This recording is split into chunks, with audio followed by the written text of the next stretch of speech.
এই মন্দিরের সমস্ত মূর্তিকে ধ্বংস করে ফেললেন। জালালউদ্দিন তাবরিজি দেব মন্দিরে যাইয়া সমস্ত দেব মন্দির চুরমারে কইরা দিল রে।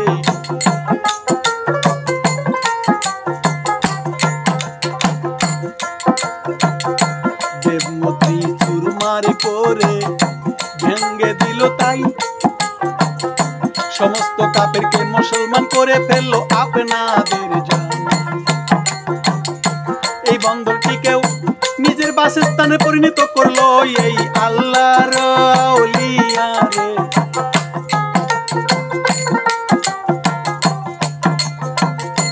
অবশেষে তার ইন্তেকাল হলো, এখানে সমাহিত হইল। এ পর্যন্ত প্রতিমা মন্দিরে তার মাজার অবস্থিত রয়েছে গো। এই মন্দিরের দেবত্বর সম্পত্তি রামনামীর অর্ধেক অংশ দিতে হয় জালালউদ্দিন তাবরিজির আস্থানায় কাজে ব্যয় করেছে। আমি বাইরে আপনাদের জানাই, বাংলাদেশের যে যে অঞ্চল হযরত শেখ পদার্পণ করেছে সেখানকার অধিবাসীরা এই স্থান সমূহকে পবিত্র শ্রদ্ধার স্থান পরিণত করে রেখেছে। কয়েক জায়গায় আজ পর্যন্ত জিয়ারতের স্থান রূপে প্রসিদ্ধ হইছে রে।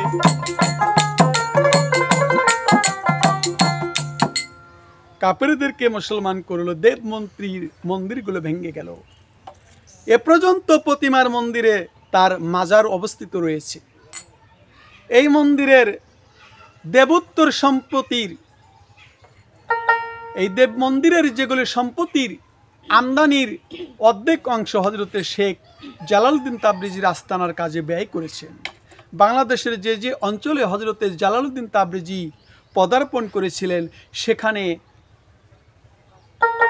আদিবাসীরা এই স্থানসমূহকে পবিত্র শ্রদ্ধার স্থানে পরিণত করে রেখেছেন। কয়েক জায়গায় আজ পর্যন্ত জিয়ারতের স্থান রূপে প্রসিদ্ধ রয়েছে। লোকেরা ভ্রমণবশত তাদেরকে শামসুদ্দিন তাবরিজি ও জিয়ারতগাহ বলেছেন, যে শামসুদ্দিন তাবরিজি বলা হয়।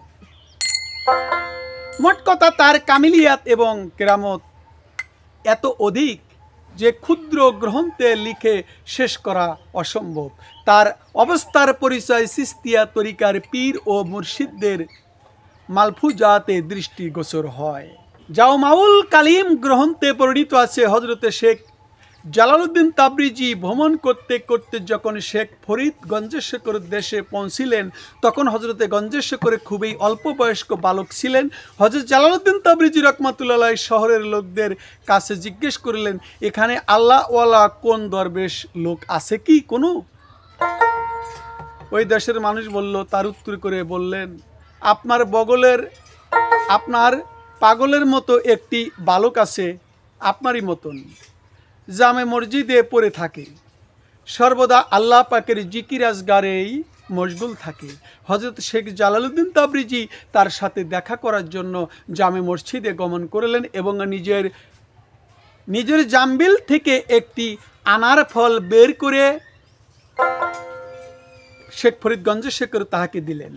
বালক, যেহেতু তুমি রোজাদার ছিলে, সুতরাং এই আনার ফলটি ভেঙ্গে সমস্ত বীজগুলো উপস্থিত লোকদের মাঝে ভাগ করে দিয়ে দাও। তার একটি বীজ নিচে পড়ে গিয়েছিল, তাই উঠিয়ে তিনি নিজের ইফতারের জন্য রেখে দেন এবং ইফতারের সময় হলে তা দ্বারা ইফতার করেন। সেই দিন থেকেই সে বালকের অভূতপূর্ণ রুহানি উন্নতি আরম্ভ হলো। বালক মনে মনে বলল, আমি যদি সম্পূর্ণ আনারটি খেতাম তবে আমার শেষে উপকার হতো আরও বেশি। বালক যৌবনে পৌঁছে তখন সুলতানুল ইসলাম হযরতে খাজা কুতুবউদ্দিন বখতিয়ার কাকির খেদমতে পৌঁছিলেন। তখন আনার ঘটনা তাহাকে বললেন। কুতুবউদ্দিন আউলিয়া বললেন, বাবা শেখ ফরিদ, সারাংশ যা কিছু ছিল সেই একটি মাত্র দানার মধ্যেই ছিল, তাই তোমার জন্য রয়ে গিয়েছিল একটি দানা। হযরত জালালউদ্দিন তাবরিজি বললেন, যে ব্যক্তি স্রষ্টাকে ছেড়ে সৃষ্টির পদার্থের প্রতি মন লাগিয়েছে সে রিয়াকার বান্দা হয়ে গিয়েছে। তিনি শেখ বাহাউদ্দিন জাকিরিয়া মুলতানিকে এক পত্রেও লিখেছেন, যে ব্যক্তি স্ত্রী লোকের রূপ মাধুর্যের সাথে মোহাব্বত পয়দা করেছে তার কখনো মঙ্গল হতে পারে না।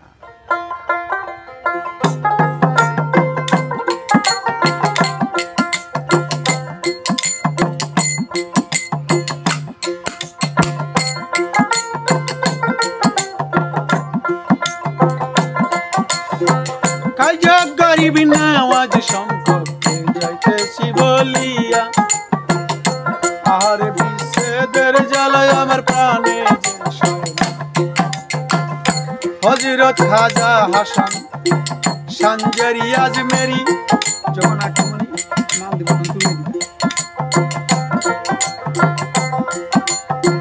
ওই সমস্ত বিখ্যাত শ্রেষ্ঠ আউলিয়া কেরামের জানি, যাদের জন্য তাদের জামানা আবহমান কাল পর্যন্ত গৌরব বোধ করে আইসে রে।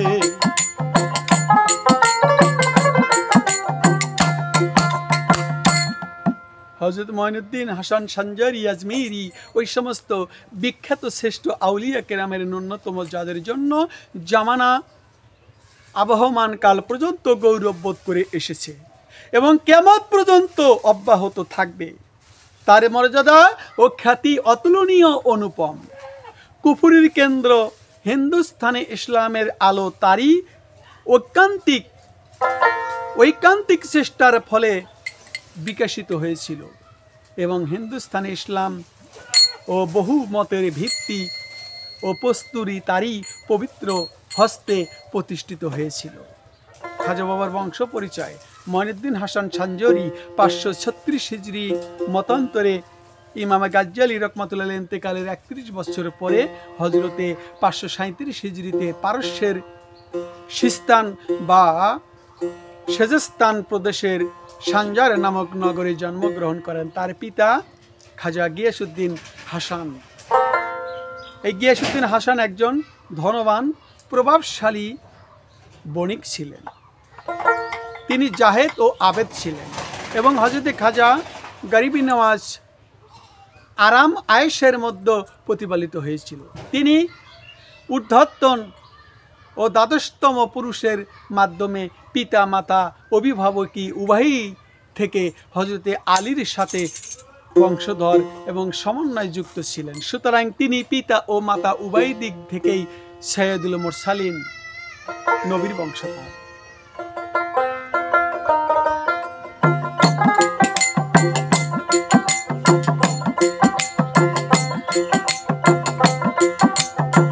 খোরশানে হিজরত খাজা আজমির করিল, যে কালে জন্মগ্রহণ করেছিল খাজা জিদাল। তখন ইসলাম দুনিয়ায় মালহেদা বাতেনিয়া বিশেষ করে দুর্ধর্ষ তাবে আর দুর্ধর্ষ তাদেরীদের অত্যাচারে জর্জরিত ছিল। মোট কথা সেই যুগটি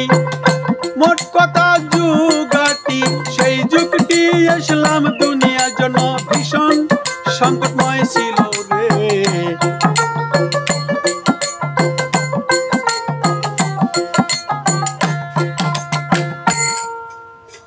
খোরশানে হযরতে খাজা আজমিরি যে কালে জন্মগ্রহণ করেছিলেন, দুনিয়ার এক ভীষণ সংকটময় মহা পরীক্ষার যুগ ছিল।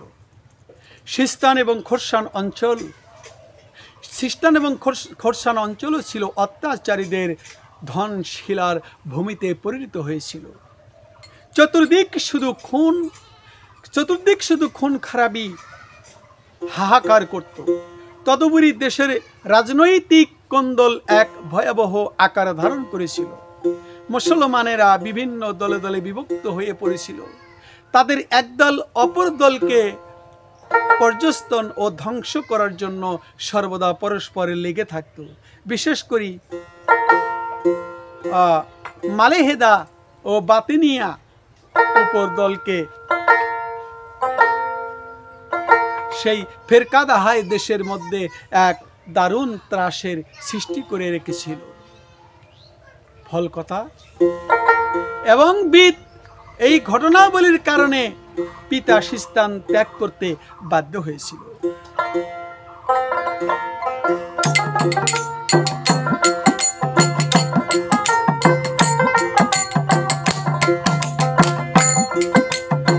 খাজা গিয়াসউদ্দিন হাসান সানজারি খোরসানে চলেই গেল।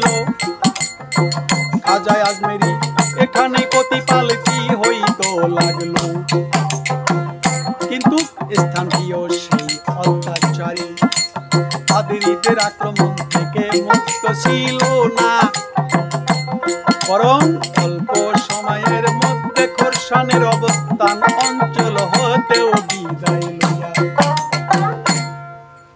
খাজা গিয়াসউদ্দিন হাসান হিজরত করে খোরসানে চলে এলেন।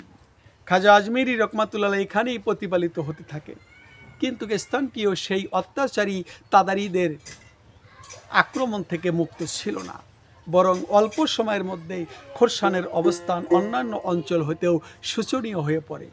হযরতে খাজা মঈনুদ্দিন বয়স্কপ্রাপ্ত হওয়া পর্যন্ত তার চোখের সামনে হত্যাঞ্চ ও ধ্বংসলীলা একইভাবে চলছিল। সুতরাং এই সমস্ত পাশবিক অপকাণ্ড দেখে দুনিয়ার প্রতি তার মন বিতস্ত হয়ে পড়ল।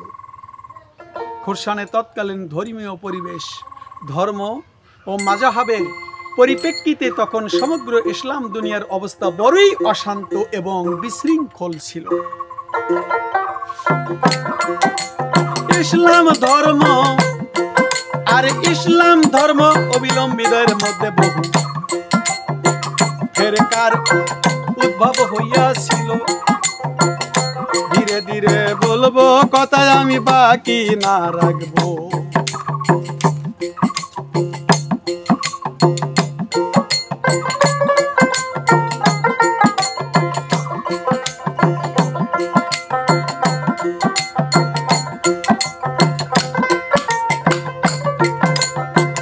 আবু মুসলিম খোরসানির অভ্যুত্থান এখান থেকেই আরম্ভ হলো।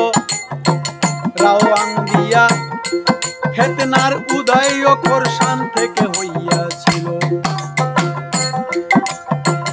আলেমুল সুন্নাহ ভণ্ড নবী এখানেই নবুয়তের দাবি করে।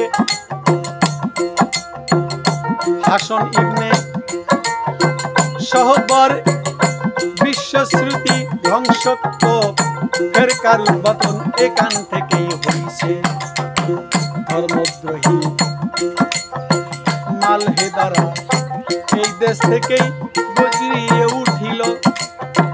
ফলকতা খোরসান থেকে সর্বপ্রকারের বাতিল ফেরকা সহ মাথা চারা দিয়ে উঠতে সমগ্র ইসলামী বিশ্বের এক ত্রাসের সৃষ্টি।